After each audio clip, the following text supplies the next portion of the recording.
Bienvenue à nouveau. Nous sommes rejoints aujourd'hui par Pepe Escobar, analyste politique et auteur spécialisé sur le vaste continent eurasien. Merci d'être revenu parmi nous. Avec plaisir, Glenn.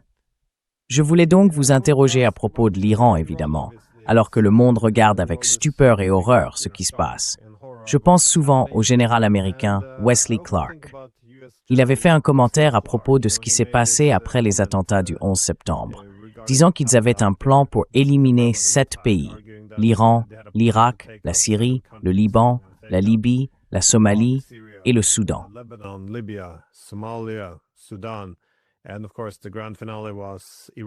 Et bien sûr, le grand final, c'était l'Iran.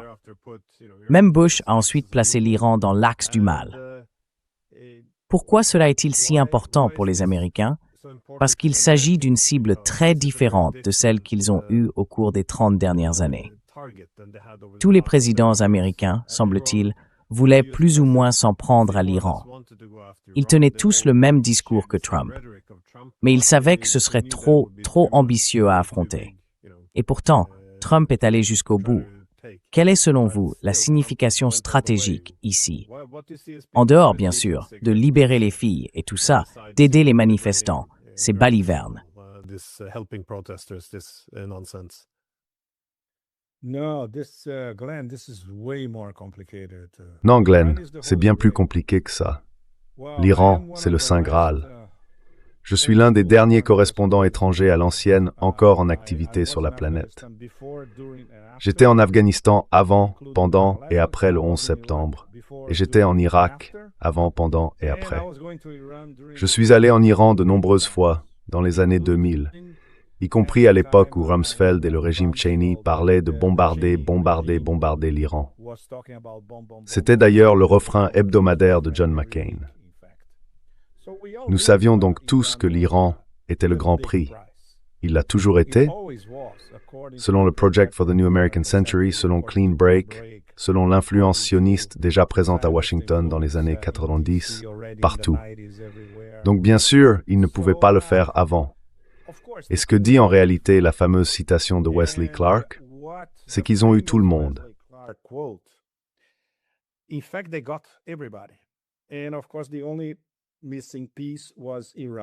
Et bien sûr, la seule pièce manquante était l'Iran. Cette guerre a donc été planifiée.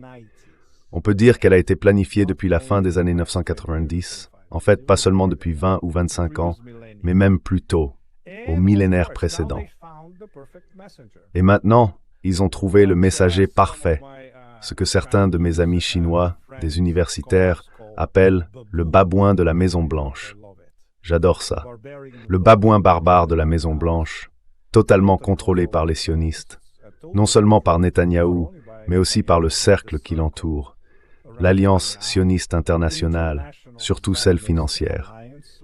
Et bien sûr, son cercle rapproché, les personnes qui l'écoutent réellement, ils sont nombreux et ils gagnent beaucoup d'argent grâce à cette guerre.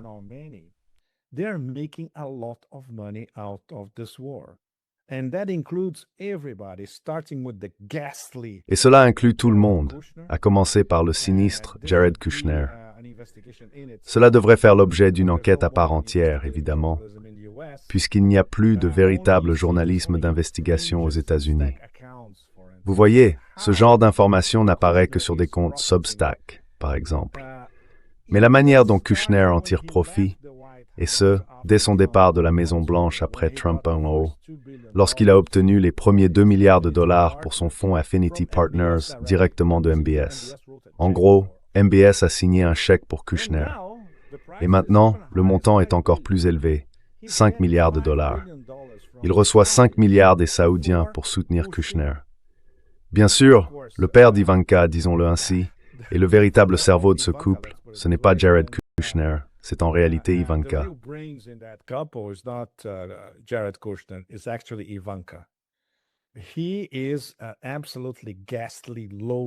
Il est absolument épouvantable, un entrepreneur immobilier minable et sans scrupules. Mais bien sûr, Trump l'a écouté, et c'est très dangereux. C'était le principal vendeur de cette guerre, en face à face avec Trump, ou plutôt oreille contre oreille, pourrait-on dire. Et tout le monde en profite. Lutnick, Chris Wright, le secrétaire à l'énergie, tous. Pour eux, c'est aussi une aubaine financière. La grande image, bien sûr, c'est Eretz Israël, le grand Israël. Et selon eux, cela progresse rapidement s'ils parviennent à éliminer la seule superpuissance régionale, à savoir l'Iran, le seul concurrent d'Israël pour être la puissance numéro 1 en Asie occidentale. Il n'y a donc jamais eu de véritable planification au-delà de cela. Ils pensaient que ce serait une frappe de décapitation et que tout serait terminé en un week-end.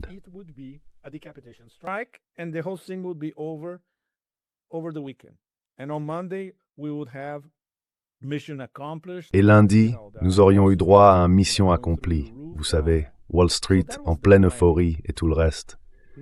C'était le plan. Mais les choses ont commencé à dérailler une demi-heure après la frappe de décapitation du 28 février contre l'ayatollah Khamenei et une grande partie de la direction. Ils n'avaient pas de plan B et ils n'en ont toujours pas. Et ce qui vient de se passer quelques minutes avant que nous commencions à parler est absolument extraordinaire. Nous nous attendions tous au début de la véritable autoroute vers l'enfer, le bombardement du réseau électrique iranien, mais il y a eu un arrêt. Trump a de nouveau fait marche arrière. Et pourquoi? Parce qu'il a regardé les chiffres, il a regardé les marchés, il a regardé l'or, il a regardé le marché obligataire. Et, de toute évidence, la panique a déclaré. Il a donc reculé.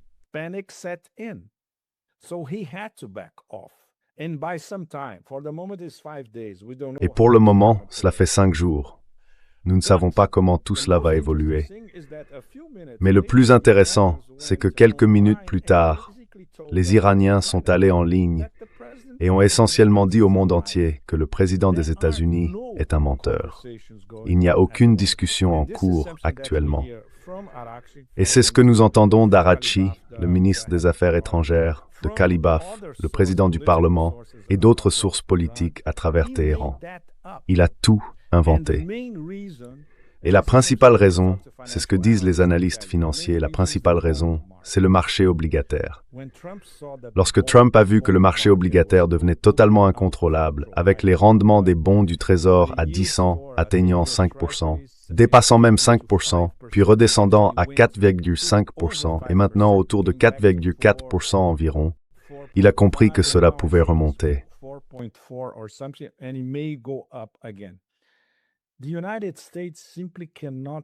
Les États-Unis ne peuvent tout simplement pas survivre avec des rendements obligataires aussi élevés. C'est aussi simple que cela. Ils ne peuvent rien financer. Tout s'effondre sur le plan financier. Les taux hypothécaires aux États-Unis atteignent 7% ou 8%. C'est suicidaire. Bien plus que le marché pétrolier lui-même, le véritable enjeu est la menace qui pèse sur ce marché en raison du détroit d'Ormuz, fermé sans l'être vraiment.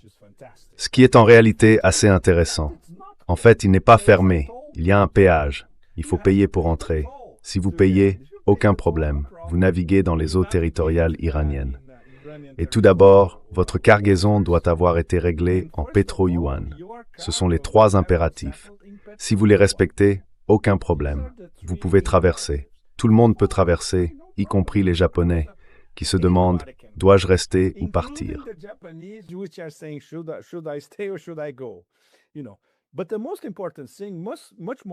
Mais la chose la plus importante, bien plus importante que le pétrole, c'est le marché obligataire.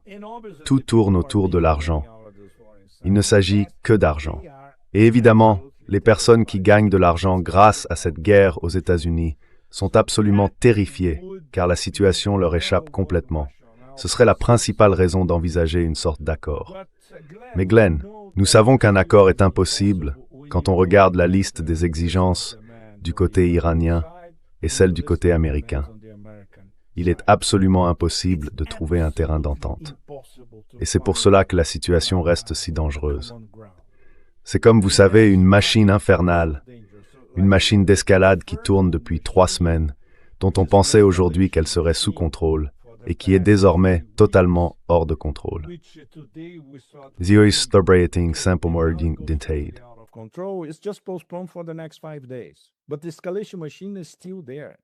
Mais la machine d'escalade est toujours là, et il n'y a aucune issue, aucune voie de sortie.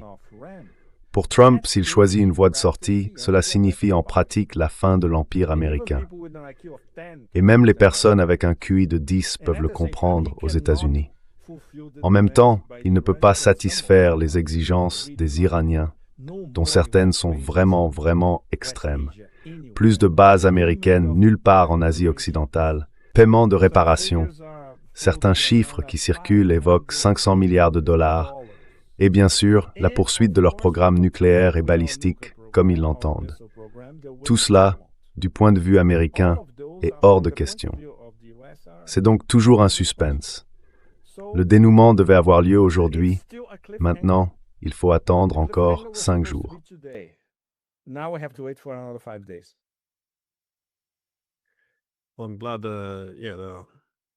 Je suis content que le spectacle d'horreur ait été un peu repoussé. Mais il est intéressant de constater que, comme tu l'as formulé, ce que recherchent essentiellement les Iraniens, c'est la capitulation des États-Unis dans cette région. Or, ce que les États-Unis demandent à l'Iran, c'est sa propre capitulation, c'est-à-dire qu'il renonce à ses alliés régionaux, à ses missiles balistiques, à sa dissuasion conventionnelle, à des éléments clés de son économie. Donc, étant donné que c'est le cas, la seule façon d'y parvenir est par la victoire. Nous semblons enfermés dans cette guerre d'usure dont l'objectif est d'épuiser l'autre camp. Maintenant, Trump affirme qu'il dispose d'armes illimitées, ce qui bien sûr est absurde.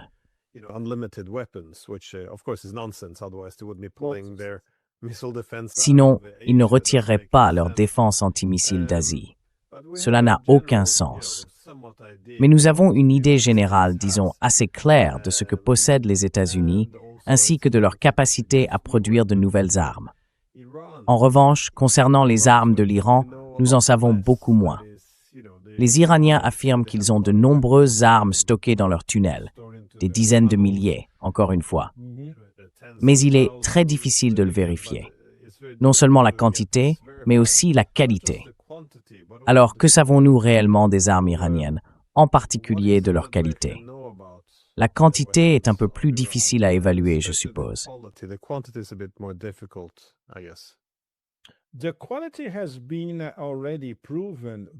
La qualité a déjà été prouvée par la manière dont ils ont utilisé certains de leurs meilleurs missiles, comme le Khorramshahr 4 et le Fatah 2. Ils n'ont commencé à les utiliser que depuis une semaine environ, et de manière très limitée, pas encore en grande quantité. Personne ne sait vraiment ce qui est stocké dans les villes souterraines de missiles situées dans l'est de l'Iran, au sud-est, ou à l'extrême est près de la frontière afghane. Aucune de ces zones n'a encore été touchée par les Américains. Les Américains ne savent même pas où se trouvent ces villes souterraines. Ainsi, chaque fois que les Iraniens réalisent un saut technologique dans le type de missile qu'ils utilisent, c'est toujours très impressionnant. Et maintenant qu'il n'y a plus de bouclier protecteur au-dessus d'Israël, pour toute fin pratique, David Sling, Arrow 3, c'était l'essentiel. Tout cela a disparu. Ils peuvent bombarder Israël comme ils le souhaitent, et cela fait partie de leur nouvelle stratégie. Ils continuent d'ajuster leur stratégie en mosaïque décentralisée, je dirais, semaine après semaine. Et maintenant, ils déclarent ouvertement « Nous avons désormais une stratégie offensive ». Jusqu'à présent, elle était défensive, et maintenant, elle est offensive. Pourquoi? Parce qu'ils savent qu'ils ont épuisé la capacité de riposte de la défense aérienne américaine et israélienne. Ils peuvent donc désormais choisir leurs cibles avec précision. Par exemple, ils n'ont pas attaqué le réacteur nucléaire de Dimona. Ils ont attaqué un bâtiment situé à environ 10 km de Dimona, abritant des scientifiques.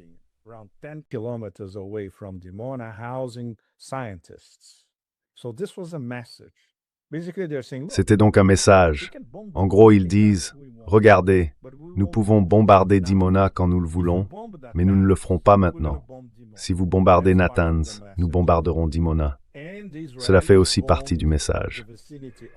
Et les Israéliens ont déjà bombardé les environs de Natanz, ce qui a rendu les Russes absolument furieux. Il y a encore beaucoup de techniciens russes là-bas. La dissuasion iranienne est donc progressive et ils présentent toujours de nouvelles armes que nous n'avons jamais vues utilisées sur le champ de bataille. On peut donc dire qu'ils n'ont pas, c'est vrai, tout montré de ce qu'ils possèdent, pour des raisons évidentes, car ils se préparent à une guerre de longue durée.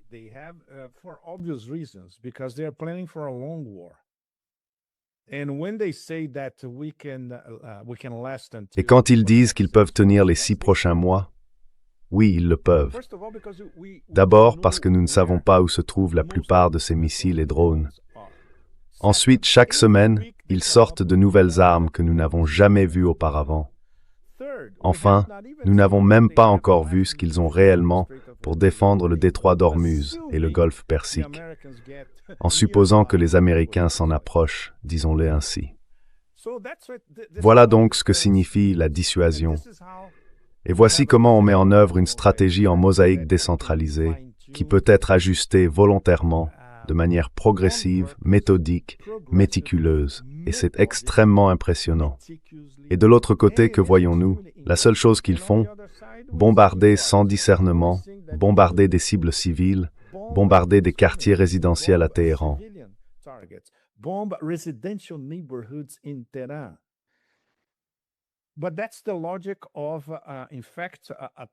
Mais c'est là la logique, ou plutôt le syndrome, des régimes de terreur imbriqués. Ce sont deux régimes de terreur qui avancent côte à côte et bombardent côte à côte, sans aucun égard pour les vies civiles. Ils ne l'ont jamais eu. Et les Iraniens, eux, malgré tout ce qu'on peut dire sur la théologie chiite, leur éthique de la résistance, leur respect de la vie humaine, ils ne s'en prennent pas à des cibles civiles.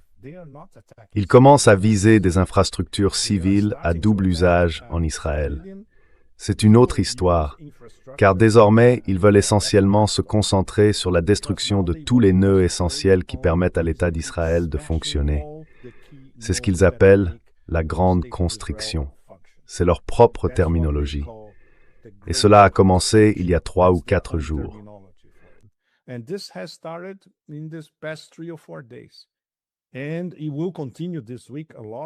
Et cela va continuer encore beaucoup cette semaine.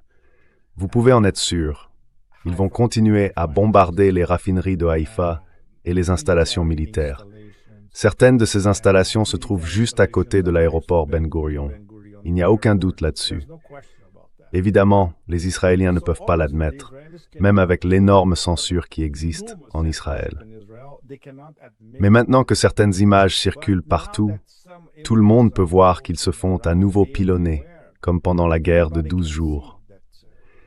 Mais pour eux, il leur est tout simplement impossible de décrocher le téléphone et d'appeler Trump à nouveau pour obtenir un cessez-le-feu.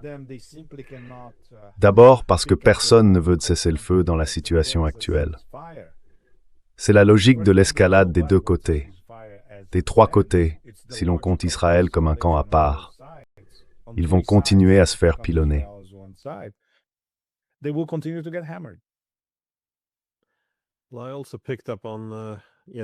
Eh bien, j'ai aussi remarqué que les Iraniens avancent cet argument selon lequel ils passent de la défense à l'offensive. Je m'attendais à quelque chose de similaire après que les États-Unis et Israël ont épuisé une grande partie de leurs munitions et de leur défense aérienne, que les Iraniens en profitent pour intensifier leurs actions. Mais que savons-nous réellement à ce stade de la stratégie de l'Iran dans cette guerre? Pas seulement de ses ambitions, mais aussi de la manière dont il compte les atteindre. Parce que, comme vous l'avez mentionné, la liste de souhaits des Iraniens pour un règlement d'après-guerre est assez ambitieuse. Je ne vois pas les Américains accepter quoi que ce soit de tout cela, ou presque. Alors, selon vous, comment vont-ils s'y prendre pour avancer dans cette direction?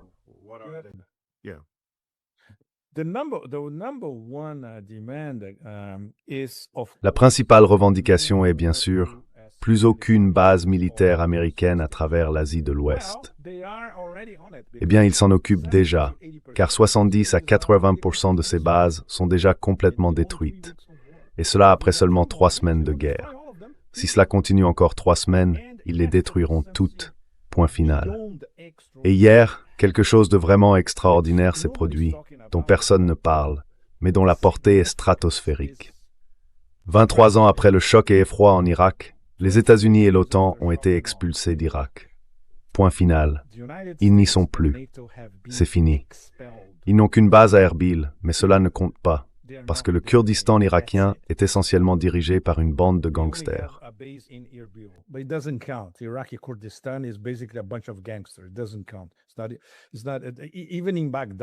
Ça ne compte pas.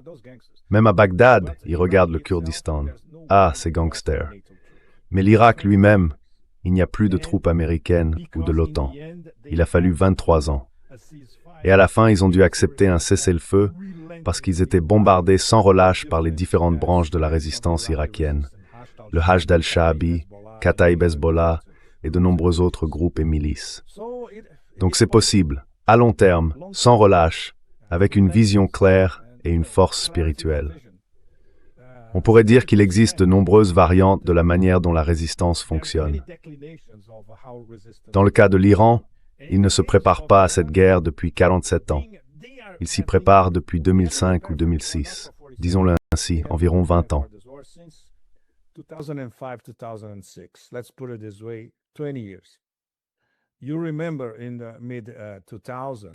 Tu te souviens, au milieu des années 2000, quand il y avait des plans concrets pour vraiment bombarder l'Iran, coordonnés à l'époque par Rumsfeld. Mais les Américains se disaient, nous n'en avons pas assez, parce qu'à ce moment-là, ils envisageaient aussi une invasion terrestre. Tout ce qui avait été entrepris à Washington s'était révélé être un désastre total. Alors ils ont abandonné. Ils ont dit non, il faut saper le régime, les mollahs, toutes ces bêtises dont ils parlent tout le temps, pendant encore quelques années. Et puis, quand le moment sera venu, ce qui, selon eux, est maintenant. Donc ce ne sont pas seulement les sionistes les plus radicaux, mais aussi les vieux néoconservateurs, les gens du Project for the New American Century, les vestiges de ce projet. Maintenant, c'est le bon moment.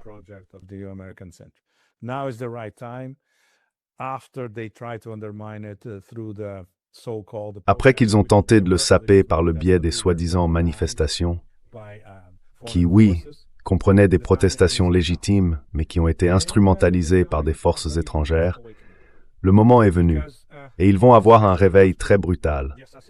Parce que surtout après l'assassinat de l'ayatollah Khamenei, très peu de gens à Washington savent que Mojtaba travaillait depuis au moins 15 ou 16 ans en étroite collaboration avec la direction du CGRI. Lorsque nous étions ensemble en Iran l'année dernière, je demandais pratiquement à tout le monde ce qu'il en était de la relation entre Mojtaba et le CGRI. Et tout le monde disait que oui, elle était très étroite. Il est une sorte de pont entre son père, qui a tant de dossiers à gérer, et le CGRI. Il sait exactement comment fonctionne le CGRI.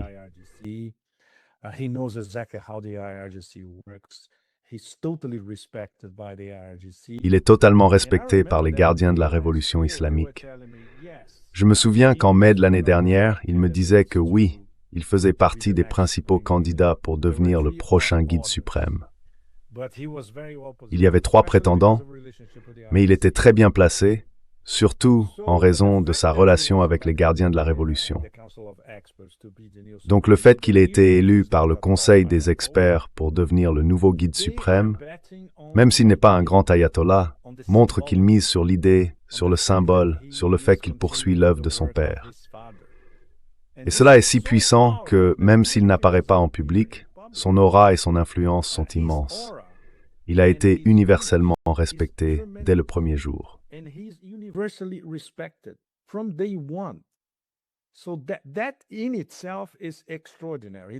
C'est en soi quelque chose d'extraordinaire. Il n'a pas besoin de sortir et de prononcer des discours grandioses. Non, ce n'est pas le but.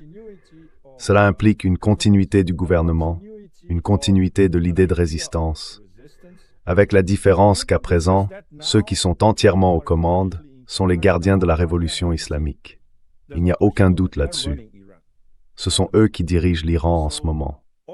Donc évidemment, la survie de l'État iranien est leur propre survie. C'est inexorable. Ils iront donc jusqu'au bout. Et bien sûr, il ne faut jamais oublier qu'ils incarnent pleinement l'esprit chiite du martyr. S'ils deviennent des martyrs, ils meurent pour la cause. On ne peut pas briser des gens comme ça. C'est impensable. Surtout quand de l'autre côté, on voit des personnes qui savent à peine lire, qui peinent à aligner deux phrases.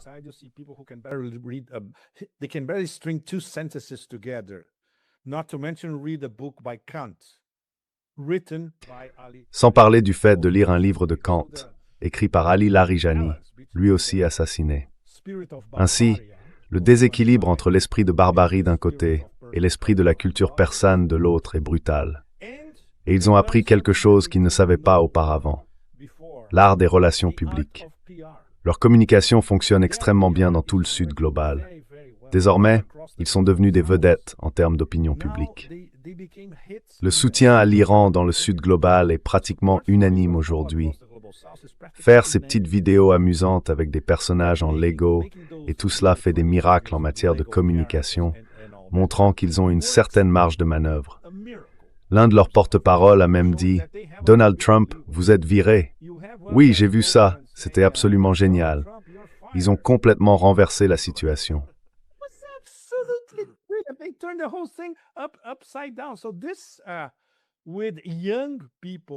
Alors cela, avec les jeunes, aux États-Unis, en Occident, en Chine, en Afrique, en Asie du Sud-Est, waouh, c'est absolument inestimable.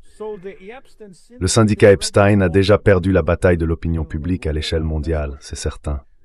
Et maintenant, alliés aux Iraniens qui ont eux aussi appris à manier le jeu du soft power, quand on met tout cela ensemble, ils ont en main des cartes militaires, des cartes de soft power et des cartes de pression que personne ne pensait qu'ils possédaient.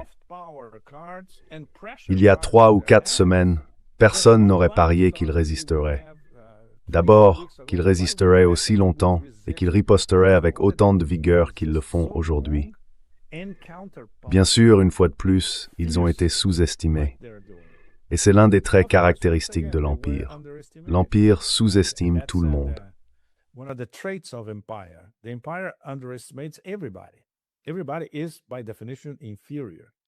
Tout le monde est, par définition, inférieur. Sans parler de cette secte de la mort à Tel Aviv. Pour eux, la planète entière est inférieure. C'est donc une partie de ma thèse personnelle, selon laquelle l'Iran se bat pour l'ensemble du Sud global dans cette guerre. C'est bien plus qu'une guerre, contre 3 membres des BRICS, et on pourrait longuement parler de l'implosion des BRICS en ce moment. Les BRICS sont désormais dans le coma, cela me fait de la peine de le dire. J'ai consacré beaucoup de travail ces dernières semaines, simplement à suivre les BRICS, et pour l'instant, ils sont dans un profond coma. Nous ne savons pas s'ils vont renaître. Mais en gros, c'est une guerre. L'Iran la dirige avec le soutien de la Russie et de la Chine. Et oui, ce sont 3 membres des BRICS qui tentent de défendre l'ensemble du Sud global contre un cancer, en somme.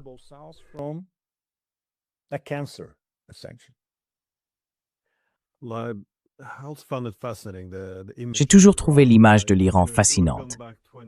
Si l'on remontait 20 ans en arrière, il aurait été impensable de voir un tel élan de sympathie pour l'Iran à travers le monde. Bien sûr, 2 attaques surprises et ce genre de destruction sauvage de l'Iran ont tendance à susciter de la compassion.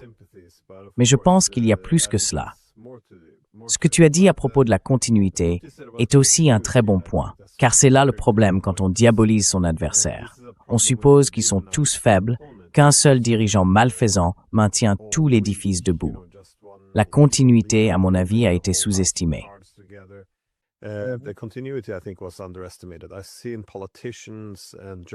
J'ai vu des politiciens et des journalistes affirmer qu'après la mort de Khamenei, maintenant les Iraniens avaient enfin une chance de paix et, vous savez, de liberté. Tout d'abord, je ne suis pas sûr qu'il leur ait vraiment enlevé cela. Je ne sais même pas par où commencer. C'est très étrange. Ils pensaient qu'en tuant ce seul homme, le pays deviendrait nouveau dès le lendemain. Franchement, je ne comprends pas. D'habitude, je me dis que c'est de l'ignorance ou de la malveillance, mais je crois que je sous-estime parfois l'ignorance, ce qu'ils pensaient réellement qu'il se passerait après la mort de Khamenei. Mais à propos des BRICS, j'ai trouvé que c'était un point intéressant, car étant donné qu'il s'agit d'une guerre d'usure, c'est en grande partie une guerre du tout ou rien.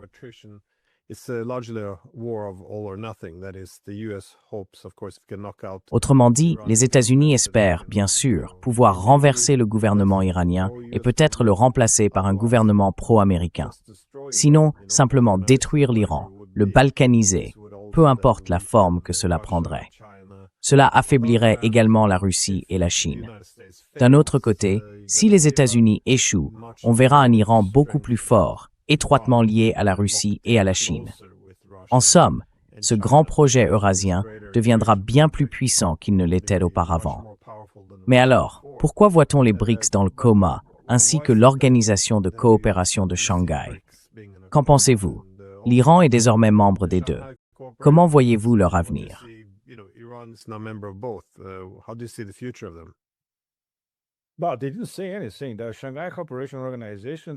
Eh bien, ils n'ont rien dit. L'Organisation de coopération de Shanghai a publié une déclaration pitoyable d'ailleurs, alors qu'un de ses membres à part entière était directement attaqué. Les BRICS, c'est encore pire, car c'est un sujet dont nous parlons depuis des années. Les problèmes internes des BRICS. Nous en avons beaucoup discuté avec les Russes, et les Russes ont toujours été les éléments fédérateurs au sein des BRICS. Ils cherchent toujours à combler les divergences. Mais comment combler les divergences maintenant, quand des membres des BRICS comme les Émirats arabes unis incitent le syndicat d'Abstan à se déchaîner contre l'Iran, un membre à part entière des BRICS, et quand on voit ce que l'Inde a fait à l'Iran, une série de trahisons, tout.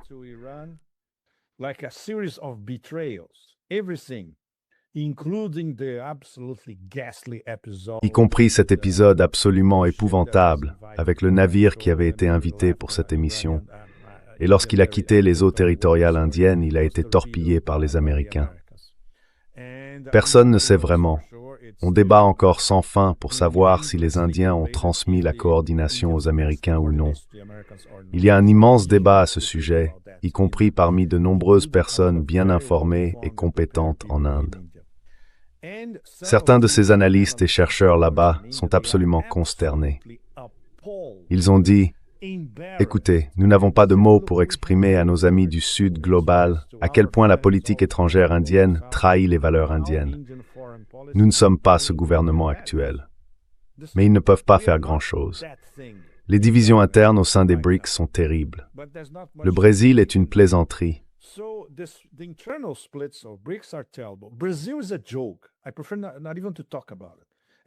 Je préfère ne même pas en parler. Et l'Afrique du Sud est sans importance. Donc vous savez, nous dépendons encore de la Russie et de la Chine, pour le moment, deux stratégies différentes, mais toutes deux très efficaces. Nous savons tous comment la Russie et la Chine défendent l'Iran sur le plan diplomatique, y compris au Conseil de sécurité de l'ONU. Il y a eu un appel téléphonique entre Lavrov et Araghchi hier, très important. Ce qui a fuité de cet appel, c'était le blabla habituel, mais je suis sûr qu'ils ont parlé de questions bilatérales très importantes, y compris de ce soutien à court et à long terme. Et la Chine aide également l'Iran sur le plan diplomatique et bien sûr en matière de renseignement, la Russie et la Chine toutes deux. J'ai écrit à ce sujet dans certaines de mes chroniques précédentes, en détail, sur la façon dont la Russie et la Chine aident l'Iran grâce à un renseignement satellitaire 24h24 et 7 jours 7.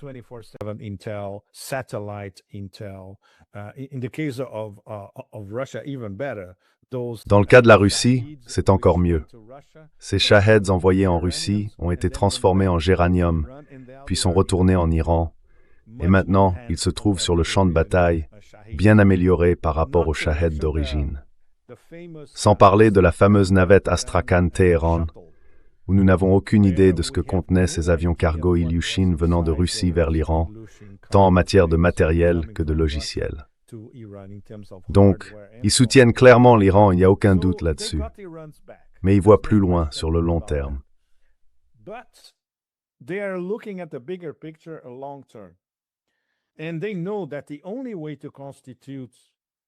Et ils savent que la seule façon de constituer l'Iran, le projet dont nous, tous les analystes indépendants, vous y compris, parlons et écrivons depuis de très nombreuses années, c'est l'intégration eurasienne. Cela dépend de ces trois acteurs, ces protagonistes, qui se trouvent être membres des BRICS et de l'OCS, la Russie, la Chine et l'Iran. Ils ne peuvent donc absolument pas permettre que l'Iran échoue, soit démantelé, se désagrège ou explose. C'est la priorité absolue.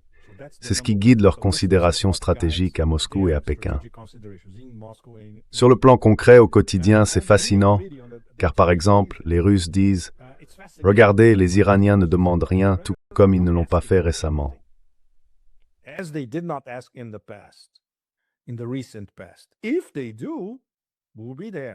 S'ils le font, nous serons là. Et bien sûr, les Perses, comme nous le savons tous, sont très très fiers. Ils ne demanderaient de l'aide que s'ils étaient vraiment acculés, et ils ne le sont pas pour le moment. Ils contrôlent le récit, ils ont pratiquement toutes les cartes en main, à part le bombardement aveugle. Toutes les autres cartes importantes, les Iraniens les détiennent. Et les Chinois, bien sûr, voient en eux un partenaire stratégique, l'une de leurs sources d'énergie, l'un des nœuds clés de la ceinture et la route, les nouvelles routes de la soie. Et bien sûr, ils le font à la manière chinoise d'une façon que personne ne voit vraiment. Mais c'est là, vous savez.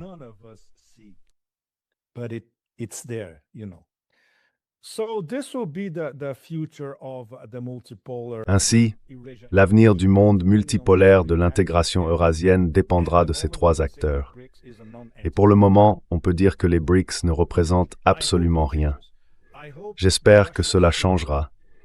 J'espère que les Russes pourront dire quelques mots aux Indiens à l'approche du sommet des BRICS à Delhi plus tard cette année. C'est une année terrible pour que l'Inde préside les BRICS, car de nombreux pays membres des BRICS ont très peu de confiance en elle. Mais il sera difficile de revenir d'entre les morts. Ce sera très très difficile, très différent. Je suppose que vous partagez le même point de vue. Alors laissez-moi vous demander, Glenn Dyson, êtes-vous d'accord avec cette mini-analyse pour le moment, ou êtes-vous plus optimiste ou réaliste? Réaliste.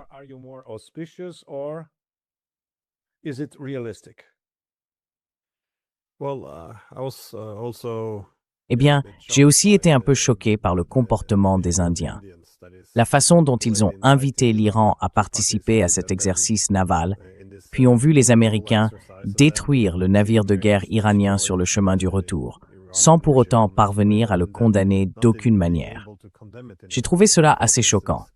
Mais d'un autre côté, on voit maintenant l'Iran donner à l'Inde l'accès pour traverser le détroit d'Ormuz. Donc, je ne suis pas sûr que certaines de ces choses puissent être corrigées. De plus, le corridor international de transport nord-sud, celui qui va de la Russie à l'Inde en passant par l'Iran, relève, à un certain point, de l'intérêt stratégique de l'Inde de le préserver.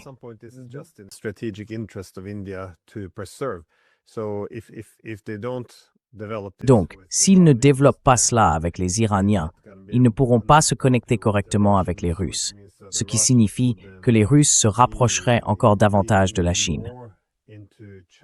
Et je pense que c'est dans l'intérêt ou l'ambition des Indiens de créer un équilibre plus diversifié de dépendance en Eurasie, afin de s'assurer qu'il existe plusieurs centres de pouvoir pour éviter que la Chine ne devienne trop dominante. La seule façon d'y parvenir, c'est de diversifier. Il faut l'Iran.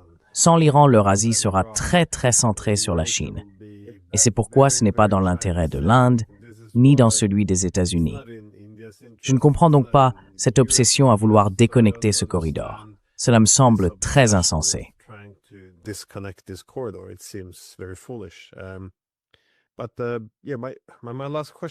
Mais ma dernière question pour vous concernait l'Azerbaïdjan, car j'ai parlé à un ami commun, le professeur Marandi, et il faisait remarquer qu'il est très probable qu'à un moment donné dans cette guerre, l'Azerbaïdjan soit entraîné dedans, étant donné que par le passé, il a été plus qu'indirectement impliqué dans des attaques contre l'Iran. Comment voyez-vous cela? Pensez-vous que l'Iran, enfin, l'Azerbaïdjan, sera entraîné et quelles en seraient les conséquences plus larges? Parce que si l'on regarde l'architecture énergétique de l'Eurasie, l'Azerbaïdjan dispose de ce petit corridor énergétique entre l'Iran et la Russie. C'est essentiellement ce que les Européens considèrent comme une voie de diversification.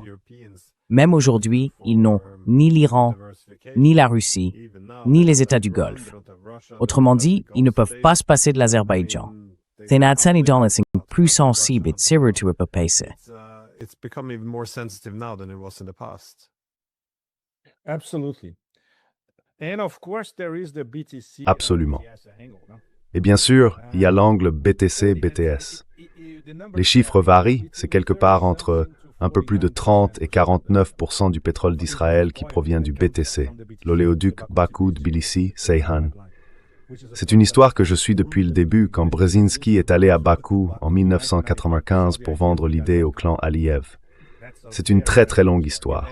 Et déjà à l'époque, c'était le même discours. Il faut contourner la Russie et l'Iran. Alors pourquoi ne pas construire un oléoduc qui va coûter presque 4 milliards de dollars? Voilà ce que c'est. Mais le problème, c'est qu'Aliyev et Erdogan n'ont rien fait pour couper l'approvisionnement en pétrole de Bakou vers Israël. Cela fait partie de leurs affaires louches et douteuses. Erdogan et Aliyev. Aliyev est un pur gangster et Erdogan est un joueur prudent. Il couvre toujours ses arrières. Une alliance très, très complète. Very, very, very complicated alliance. And from an Iranian point of view, they have to pay. Du point de vue iranien, ils accordent une attention énorme à tout ce qu'ils font, jusque dans les moindres détails. Ils savent qu'ils ne peuvent pas s'aliéner la Turquie, et inversement. Erdogan ne peut pas s'aliéner l'Iran. Tout d'abord, il y a les liens énergétiques, et ils sont voisins. Et bien sûr, la Turquie garde encore, dans un coin de la tête d'Erdogan, l'idée de devenir un acteur clé en Eurasie. Pour le moment, ce n'est pas le cas. Ils ne font partie d'aucun ensemble important. Ils ont leur propre stratégie, ce qui est quelque chose que, lorsque j'étais à Istanbul, j'y suis allé et j'ai discuté avec eux. Ils n'arrivaient pas vraiment à expliquer. Le fameux... comment s'appelle ce truc déjà? Désolé Glenn, ça m'échappe maintenant. La Fondation des États turcs, ou plutôt l'Organisation des États turcs dont le siège est à Istanbul. En gros, c'est un montage immobilier permettant aux amis d'Erdogan d'obtenir des contrats dans toute l'Asie centrale.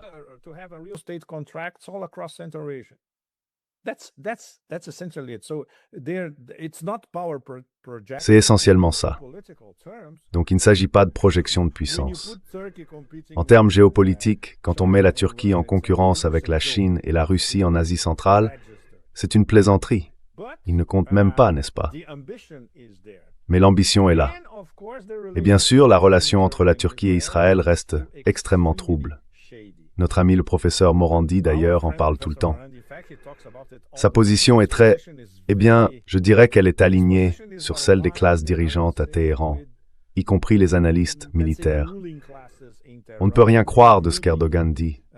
Il joue toujours un double jeu. C'est vrai, il joue un double jeu avec tout le monde. Mais l'Azerbaïdjan, c'est très compliqué. Il finirait par être entraîné en supposant que cette guerre se poursuive. Eventually, assuming this war goes on, if they are dragged to do something and allow, for instance, s'ils se laissent entraîner dans quelque chose et permettent, par exemple, des attaques contre l'Iran à partir du territoire azerbaïdjanais, ils vont en payer le prix fort. C'est ce qui s'est passé pendant la guerre de 12 jours, et l'Iran n'a rien fait à ce moment-là.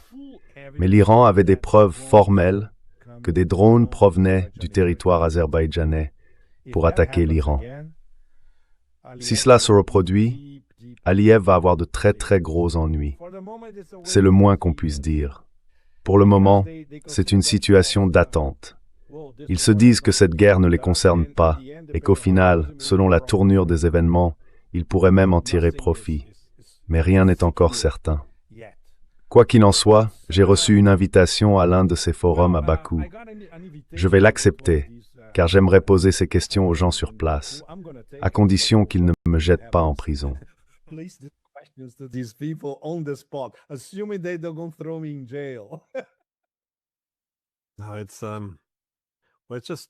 C'est tout simplement trop. Je fais toujours ce parallèle avec la guerre contre l'Iran. Je pense que si tant de présidents américains l'ont évité, c'est parce qu'il y a trop de variables incertaines, inconnues et incontrôlables, comme ce qui pourrait arriver à l'Azerbaïdjan si le pays se retrouvait entraîné dedans. C'est énorme. Cela va transformer non seulement le paysage eurasien, mais aussi le paysage européen. Oui, cela semble vraiment imprudent d'avoir emprunté cette voie. Mais je pense que pour les Iraniens, c'est la principale erreur de calcul des États-Unis. Croire que l'Iran cherche simplement à sortir de cette guerre, obtenir un cessez-le-feu et revenir à la normale. En réalité, l'Iran voit cette période comme une occasion de faire le ménage. Après des décennies de sanctions, de menaces, d'attaques et de guerres par procuration. Il veut régler certains comptes et le faire à ses propres conditions. Donc oui, c'était une guerre facile à déclencher, mais elle sera très difficile à terminer. Car une fois qu'elle sera finie, eh bien le monde aura, je pense, un tout autre visage.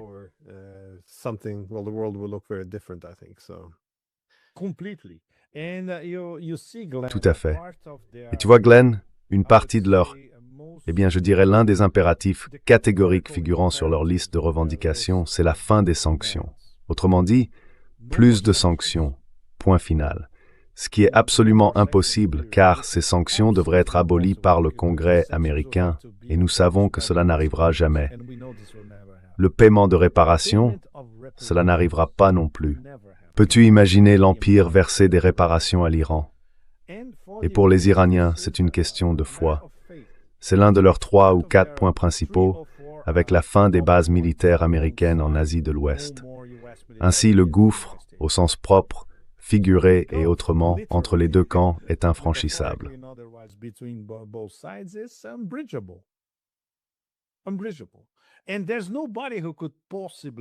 Infranchissable. Et il n'y a personne qui pourrait éventuellement servir de médiateur. Le seul médiateur possible pourrait être la Russie. Et c'est quelque chose que, si l'on regarde ce que Ushakov n'a pas dit à propos de l'appel téléphonique entre Trump et Poutine, on comprend bien qu'ils ont abordé le sujet. Poutine a peut-être dit à Trump, « Oui, je peux être le médiateur. Tous les acteurs là-bas nous respectent. » Le problème, c'est, les Iraniens veulent-ils une médiation? Pour le moment, voici ce que nous entendons jour après jour de la part de la direction iranienne, y compris de l'ayatollah Ali Khamenei. Non, pas de cessez-le-feu, pas de médiation, nous irons jusqu'au bout. Et c'est ce qui rend la situation si explosive, mec.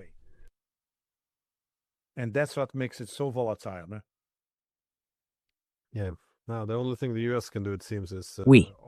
Maintenant, la seule chose que les États-Unis peuvent faire, semble-t-il, c'est proposer une issue, un cessez-le-feu, et essayer de faire pression dans ce sens, sans aggraver la situation. Mais une fois qu'ils se rendront compte que l'Iran peut égaler leur escalade, je ne vois pas où cela va mener. C'est encore une fois une guerre insensée à avoir commencé dès le départ. Oui.